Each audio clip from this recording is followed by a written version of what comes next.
You know, you were saying there had been a big pickup, by the way, in Colorado versus other states in the West. I mean, Kevin has a point on that, right? I mean, in terms of tourism, people going. Well, I mean, because of pot. hey, look, you know, if you're a group of guys and you're going to go skiing and you have a choice between Utah and Colorado, well, maybe you're going to choose Colorado for some obvious reasons. You're not going to choose Colorado if you're a parent. You're going to go to Utah. One of the, you know, you brought up some interesting points, Kevin, and I think, you know, the bottom line here is what you're trying to do is take the criminal element out of this industry. I mean, there is no more profitable drug in the world right now than marijuana. It's the reason why you have drug cartels coming up from Latin America, growing in Northern California on parkland there. It's because it's an opportunity for them. Actually, and so the drug cartels make money from here, cocaine and heroin and other drugs. No. The number one drug, 15% revenue. Marijuana. Well, not according to Rand. No, marijuana is the number one drug, and it's because Trish, I have of the to call you out. profitability. You need to look at the Rand report that shows that if basically it's 15% to 25% maximum revenue from marijuana gotten by cartels. And the last time I checked, the cartels were not wiped away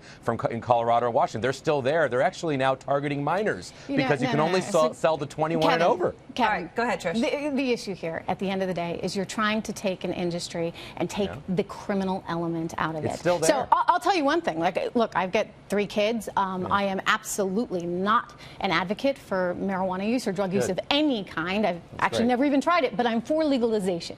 And the reason is because you have the opportunity to tax and regulate this. And I've spent enough time around this subject and reported on it so much that at the end of the day, Aaron, you say to yourself, if someone has the opportunity to buy this in a criminal setting or, you know, from a drug dealer, aren't you running the risk that then it can transfer into something more? But if it's just down the street at your local dispensary, at least you're taxing and regulating it. Well, hold on a minute. What Kevin, we're getting money for the government from it is her point, right? Yeah, we're also getting anyway.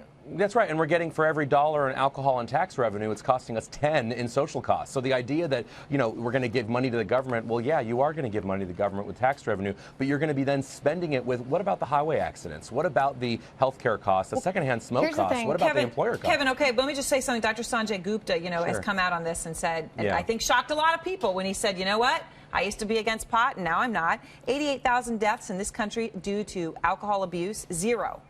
From marijuana, and that's what changed his mind and made him for legalization. Actually, he's last time I checked, which was a month ago with Dr. Gupta, he told me personally that what he's talking about was medical, not legalization. So maybe we should have him on the program to clear up the subject, because he's been saying one thing and the other, and so I'm going to take him at his word that he's not in favor of legalization. It was more the medical aspects of components of marijuana, which I agree with. Kevin, you know, you think about what we went through with the alcohol industry back in the days of Prohibition. And all the crime that was attached to that industry. Now, you know, alcohol, you could say that's also a drug.